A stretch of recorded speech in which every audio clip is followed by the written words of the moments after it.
From the Mixed-Up Files of Mrs. Basil E. Frankweiler, Chapter 7. When they left the museum on Monday morning, Claudia walked to the bus stop without even consulting Jamie. "Don't you think we ought to get breakfast first?" he asked.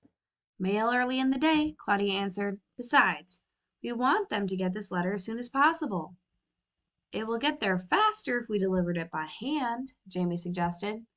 "Good idea. We'll get our mailbox number, write it in, and then take it to the museum office." Since Jamie was official treasurer of the team, it was he who approached the man behind the cage window at the post office. "I would like to rent a post office box," he declared. "For how long?" the man inquired. "For about 2 days." "Sorry," the man said. "We rent them quarterly." "All right then. I'll take 8 quarterlies. That makes 2 days." "Quarter of a year," the man said. "That makes 3 months." "Just a minute," Jamie said. He held a whispered conference with Claudia. "Go ahead, rent it," she urged. "It'll cost a stack of money." "Why don't you find out instead of arguing about it now?" Claudia's whisper began to sound like cold water hitting a frying pan. "How much will a quarter of a year be?" he asked the postman. $4.50. Jamie scowled at Claudia. "See, I told you a stack." Claudia shrugged her shoulders. "We'll take a long, long bath tonight." The postman hardly looked puzzled. People working at the Grand Central Post Office grow used to strange remarks. They hear so many. They never stop hearing them. They simply stop sending the messages to their brains. Like talking into a telephone with no one on the receiver end. "Do you or don't you want it?" he asked. "I'll take it." Jamie paid the rent, signed a form using the name Angelo Michaels, and gave his address as Marblehead, Massachusetts. He received a key to box number 847. Jamie Angelo Kincaid Michaels felt important having a key to his own mailbox. He found his box and opened the little door. "You know," he remarked to Claudia, "it's a lot like Horn and Hardart's, except that we could have a complete spaghetti dinner for both of us coming out of the little door instead of just empty space." Paying $4.50 for empty space had been hard on Jamie. Claudia knew they wouldn't take a bus back to the museum. They didn't. Both Claudia and Jamie wanted to deliver the letter, but neither thought he should. Too risky. They decided to ask someone to deliver it for them. Someone with a bad memory for faces. Someone their own age would be best. Someone who might be nosy, but who wouldn't really care about them.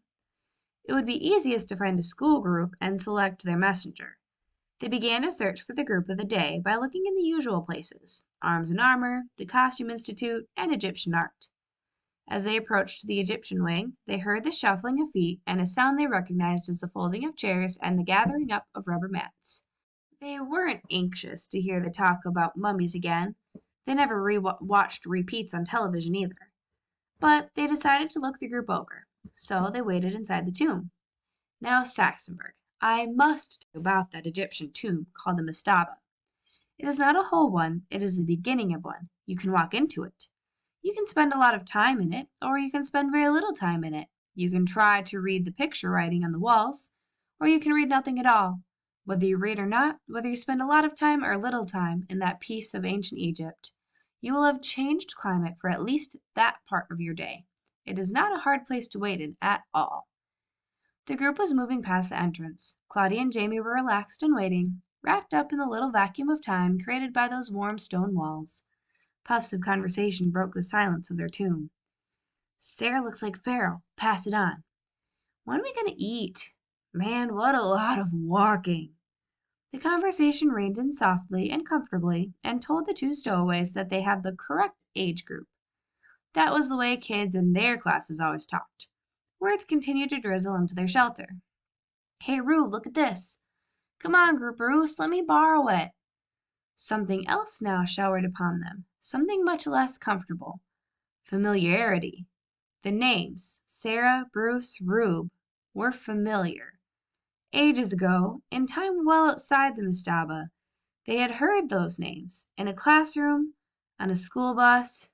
Closer, louder, the sounds poured in. Then one small cloud burst right outside their door. "Hey, let's go back in here."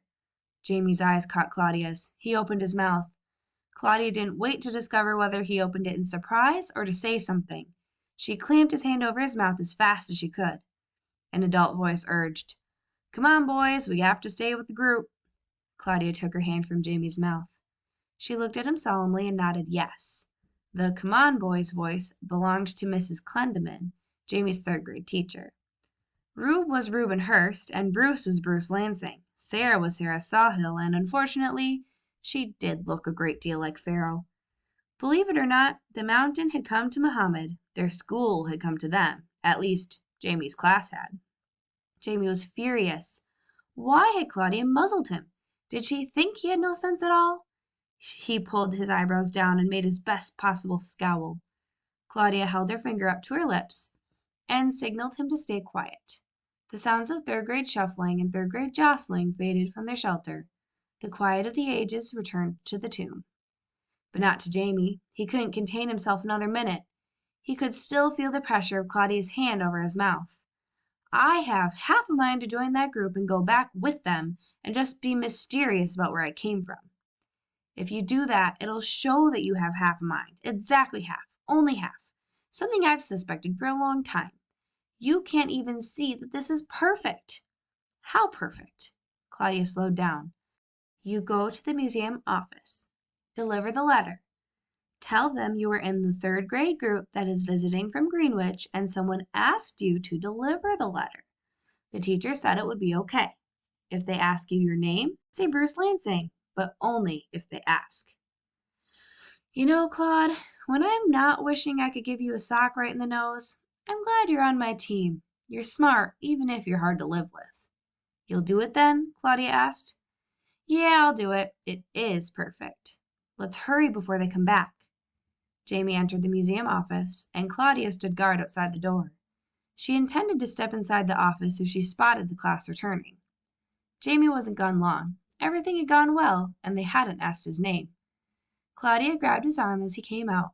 All the energy of Jamie's wound-up nerves let loose. He collapsed as hard as if Claudia had suddenly jumped off the down end of a teeter-totter while he was still sitting on the top end. "Yikes!" he yelled. Claudia was tempted to muzzle him again, but didn't. Instead, she led him out of the door into the Fifth Avenue crowd and began walking uptown with him as fast as she could go.